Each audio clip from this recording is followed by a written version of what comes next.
नमस्कार दोस्तों, स्वागत है आप सभी का पाथ फाइंडर पर। तो दोस्तों, पाकिस्तान के नए आईएसआई चीफ नदीम अंजुम का ऐसा आदेश आया है जिसके मुताबिक वो वापस से भारत में खालिस्तान मूवमेंट को नई एनर्जी देना चाह रहे हैं।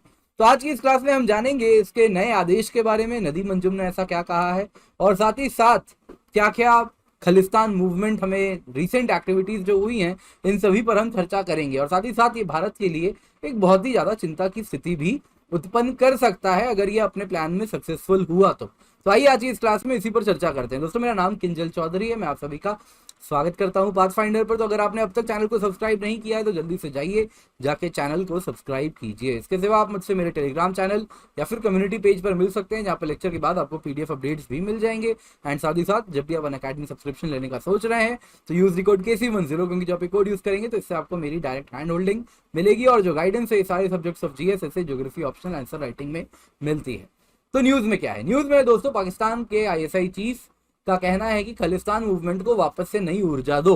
तो new ISI chief Nadeem Anjum ने कहा है कि ये सिख सेपरेटिस्ट, अगर हम देखें सिख सेपरेटिस्ट उनकी ग्लोबल पेनिट्रेशन है आज के टाइम में, तो क्यों ना इसका इस्तेमाल किया जाए और पूरे भारत भर में अनरेस्ट को फैलाया जाए। तो अंजुम ने कहा है जितने भी खालिस्तानी लीडर्स पाकिस्तान में मौजूद हैं, जैसे रंजीत सिंह नीता, जैसे वाधवा सिंह बब्बर, तो इन सभी को कहा है कि आप पंजाब बेस्ड गैंगस्टर से संपर्क करें और उसके द्वारा, उन सभी के द्वारा, उस नेटवर्क के द्वारा वेपन्स को भारत भर में डिस्ट्रीब्यूट करें। हो सकता है आप में से काफी लोग रंजीत सिंह नीता का नाम नहीं जानते हो। तो दोस्तों, ये खालिस्तान जिंदाबाद फोर्स को हेड करता है और ये वैसे ओरिजिनली जम्मू का रेसिडेंट है, लेकिन अब ये कहा जाता है पाकिस्तान से ही में ही कहीं से ऑपरेट करता है। ये जो 20 आतंकवादी हैं जो भारत ने पाकिस्तान को एक लिस्ट सौंपाई है और कहा है कि इनको डिपोर्ट कीजिए, उन 20 में से ये भी एक आदमी है, रंजीत सिंह नीता। तो अभी रिसेंटली एक न्यूज भी आया था कि 4 मेन पंजाब से हरियाणा आ रहे थे आर्म्स लेकर, तो उनको भी पकड़ा गया था करनाल डिस्ट्रिक्ट में। तो ये भी इसी वेपन वाले साजिश का ही हिस्सा लग रहे हैं। और तो आइए आज की इस क्लास में सबसे पहले जानते हैं हो क्या रहा है। तो दोस्तों, अगर जो इंटेल रिपोर्ट्स आ रही है उसके मुताबिक पंजाब में ड्रोन्स के द्वारा वेपन्स पहुंचाए जा रहे हैं और उसके बाद गैंगस्टर एंड टेररिस्ट का नेक्सस बनाया जा रहा है। तो जो गैंगस्टर टेररिस्ट, ये बॉर्डर लाइन इसमें जो ट्रेड कर रहे हैं, जैसे हरविंदर सिंह रिंदा, इसको कहा गया है कि आप भारत में बाकी इलाकों में भी इन वेपन्स को स्प्रेड करें। रिंदा का नाम कंफर्म भी किया गया था 2021 के लुधियाना कोड ब्लास्ट केस में।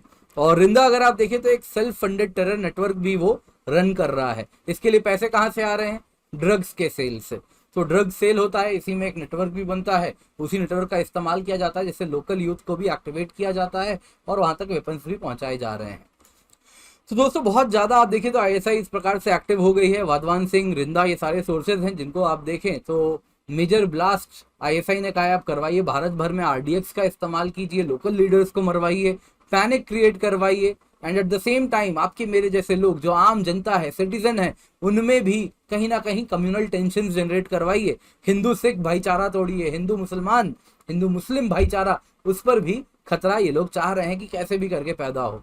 और दोस्तों, अगर हम खालिस्तान की बात करें तो बात भिंडरन वाले की तो होगी। तो भिंडरन वाले की अगर बात हो रही है तो अगर आपको जानना है उसके बारे में तो यहाँ पे QR कोड है, मैंने डाल दिया, आप इसको स्कैन कर लीजिएगा और भिंडरन वाले के बारे में भी पढ़ लीजिएगा, डेप्थ में हमने इसे भी कवर किया है। तो दोस्तों, आईएसआई कैसे ऑपरेट करती है आप देख सकते हैं, काफी पिक्चर्स आपको दिखा रहा हूं मैं आईएसआई के प्रीवियस एक्टिविटी के।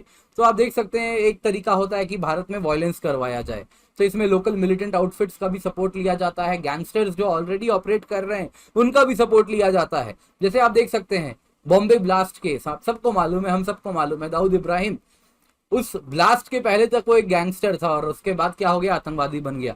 तो ऑलरेडी जो एग्जिस्टिंग गैंगस्टर के नेटवर्क्स हैं, उन स्मगलिंग का जो नेटवर्क ऑलरेडी एग्जिस्ट कर रहा है उसका इस्तेमाल करते हैं और उससे भारत में अपने जो भी उनके ऑब्जेक्टिव है उसको अंजाम देते हैं। एक ऑब्जेक्टिव क्या है? भारत में वायलेंस स्प्रेड करना। दूसरा क्या होता है? भारत में अलग अलग मिलिटेंट आउटफिट्स क्रिएट कर रहे हैं। उसमें भारत देखिए एक बहुत ही ज्यादा मल्टी कल्चर्ड देश है, अलग अलग एथनिसिटी है, अलग अलग कम्युनिटीज रहती हैं, धर्म अलग है, भाषाएं अलग हैं, एथनिसिटी अलग है, लिंग्विस्टिक डाइवर्सिटी है। तो इन सभी का वो फायदा उठाना चाहते हैं और इससे आपको, हमको, हम सभी को एथनिक एंड रिलीजियस लाइंस पे वो पोलराइज करना चाहते हैं। इसके सिवा एक्सप्लोसिव एंड सोफिस्टिकेटेड आर्म्स को भारत भर में सप्लाई करते हैं। एक बार जब वो फैक्शंस क्रिएट कर लेते हैं, उसके बाद कोशिश करते हैं इनको वेपनाइज किया जाए, और साथ ही साथ अगली कोशिश रहती है कि सैबोटैज ऑपरेशन करवाए जाएं, फिर वो ऑयल पाइपलाइंस में हो, फिर वो कम्युनिकेशन लाइंस में हो, वो स्टॉक मार्केट में हो, रेलवेज में हो, रोड्स में हो। और साथ ही साथ एक बहुत बड़ा इनका फोकस रहता है आईएसआई के ऑपरेशन में रहता है कि फंडामेंटलिज्म, मिलिटेंसी को प्रमोट करवाया जाए, है ना, जो लोकल यूथ हैं उनको धन के नाम पे गुमराह किया जाए। तो इस प्रकार से किया जाता है, और इस प्रकार से false and highly inflammatory propaganda भी स्प्रेड किया जाता है। तो आईएसआई ने काफी एक्ट किए हैं दोस्तों भारत भर में। आप देख सकते हैं 1993 मुंबई ब्लास्ट, 26/11 अटैक, 2006 का ट्रेन ब्लास्ट, और लिस्ट बहुत बड़ी है, ये लिस्ट खत्म नहीं कर सकते। तो बहुत जरूरी आप जान लीजिए आईएसआई का जन्म कब हुआ था। तो दोस्तों जब इंडिया पाकिस्तान वॉर हुआ था जम्मू कश्मीर वाला 1947 में, उसके बाद ऐसा देखने मिला था कि जो मिलिट्री इंटेलिजेंस थी पाकिस्तान की वो वीक परफॉर्म की थी। तो इसके बाद एक एजेंसी क्रिएट की जाती है आईएसआई, और उसी में अगर आप देखें तो जब जियाउल हक पावर सीज करता है जुलाई 1977 में, उसके बाद कुछ K2 का जो प्रोपोगेंडा है आईएसआई स्टार्ट करती है। K2 क्या है? Kashmir and Khalistan strategy. और उसी को फर्दर 1989 तक ऑपरेशन टू पैक का अंजाम दे दिया जाता है, और आईएसआई ऑपरेशन टू पैक को कहा जाता है अभी तक रन कर रही है। ऑपरेशन टू पैक में क्या है? तो आईएसआई को जिम्मेदारी दी गई है कि जम्मू कश्मीर को भारत से छीनना है, उसको पाकिस्तान का पार्ट बनाना है। सपने तो खैर अच्छे हैं, देख लीजिए, बट जो भी है ये this is part of Operation Tupac. ISI अभी भी इसको अंजाम देने का कोशिश कर रही है। ऑपरेशन टू पैक का पर्पस है to bleed India with 1000 cuts. इतनी आप जो कम्युनल लाइंस में वायलेंस स्प्रेड करवाओ, रेशियल लाइंस में वायलेंस स्प्रेड करवाओ, कि अपने आप भारत के टुकड़े हो सके, टूट सके, तो भारत को अंदर से कमजोर करें, क्योंकि वो समझ चुके हैं बाहर से लड़ने की कोशिश किए, डायरेक्ट वॉर किए, और उसके बाद 71 के जंग के बाद इनको अच्छे से समझ आ चुका था कि डायरेक्टली तो अब नहीं लड़ सकते, एक ही तरीका है भारत से लड़ने का कि इनको अंदर से तोड़ो। तो उसके लिए ऑपरेशन टू पैक अभी भी आईएसआई अंजाम दे रही है, और किया जा रहा है कि अलग अलग एरियाज हैं वहां पे इंसर्जेंसी क्रिएट करवाया जा सके भारत में। आईएसआई ने कई बेसेस भी भारत में बनाए हैं, स्पेशली कई इलाके ऐसे हैं जहां पे आईएसआई के समर्थक भी ऑपरेट करते हैं, और साथ ही साथ आप देखें तो नेपाल में, बांग्लादेश से भी आईएसआई ऑपरेट करती रही है। तो बहुत जरूरी है दोस्तों आईएसआई के बारे में भी आप जाने, ऑपरेशन टू पैक को भी समझे। तो ये बहुत इंपॉर्टेंट था, तो इसको जरूर जानिएगा। This is important for internal security. Internal security के लिए कैसे इंटरनल सिक्योरिटी को सबोटाइज कर रही हैं एक्सटर्नल एजेंसीज, ये वाला स्लाइड बहुत इंपॉर्टेंट है जो मैं आपको अभी दिखा रहा हूं। और ये वाला ऑपरेशन टू पैक क्या है, K2 क्या है, कहानी की तरह इसको जरूर याद रखिएगा। तो दोस्तों आपको कहना चाहूंगा कॉम्बो एक्सटेंशन वीक हम एक्सटेंड कर रहे हैं, और इसमें आप देख सकते हैं जो कीमत है 12 महीने की प्लस कॉम्बो सब्सक्रिप्शन की वो 55,516 की है, यानी कि आपको 6189 रुपीज की डिस्काउंट है, और इसमें 3 मंथ फ्री भी आपको दे रहे हैं, यानी 12 महीने की सब्सक्रिप्शन में आपको 15 महीने मिलेगा। अगर आप 2 साल या 3 साल की सब्सक्रिप्शन लेते हैं तो 2 साल की कीमत है 77,676, 3 साल की 94,033, तो 24 महीने के बजाय आपको यहाँ पर 30 महीना मिलेगा, और यहाँ पे 36 महीने के बजाय आपको 42 महीना मिलेगा। तो यूज कीजिएगा कोड KC10 इन सारे सब्सक्रिप्शन के लिए, क्योंकि इससे आपको सिर्फ 10% ऑफ नहीं मिलेगा, इससे आपको मेरे द्वारा हैंड होल्डिंग मिलती है, मेंटरशिप मिलती है, और गाइडेंस मिलती है। इसके सिवा यूपीएससी ऐसी कॉम्बैट है दोस्तों मई 8 को सुबह 11 बजे, तो use the code KC10 and become part of it. इसके सिवा अनअकैडमी लाइट है, टेस्ट सीरीज है, यूज द कोड KC10।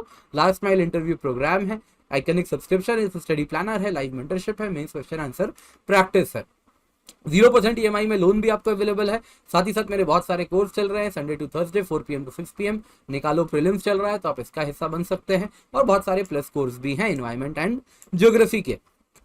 मई 6 को यूपीएससी बैचेस भी स्टार्ट हो रहे हैं, बाइलिंगुअल बैचेस भी हैं, हिंदी इंग्लिश बैचेस भी आते रहते हैं, तो आप इनका हिस्सा जरूर बने। अनअकैडमी की बहुत हाई रेटिंग है, तो best in class learner rating, best in class test rating, तो इन सभी का फायदा उठाएं। Thank you so much for joining, have a great day.